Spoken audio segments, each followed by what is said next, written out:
Empleyado ng munisipyo sa Magsingal, Ilocos Sur, patay sa pamamaril. Nakaalerto si Ivy Hernando. Isang tama ng bala sa puso ang ikinamatay ng empleyado ng munisipyo na si Rodel Parbo, 32 anyos ng Mas-Asin, Magsingal, Ilocos Sur.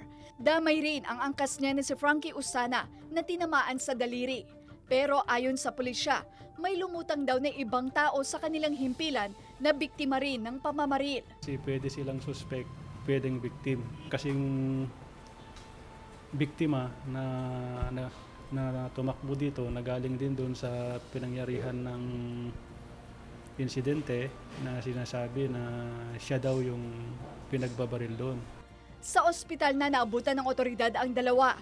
Ayon sa pulisya, posibleng ang angkas rin ni Parbo ang nakabaril sa kanya. Lumalabas ma'am sa investigation namin na parang accidental yung nangyari.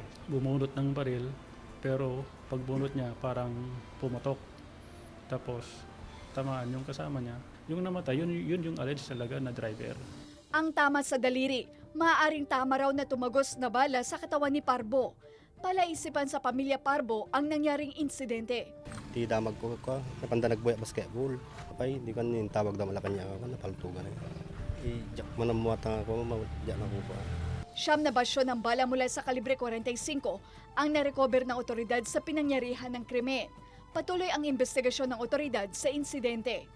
Kasama si Norman Raka, ako sa Ivy Hernando, naghahatid ng Balitang Amyana.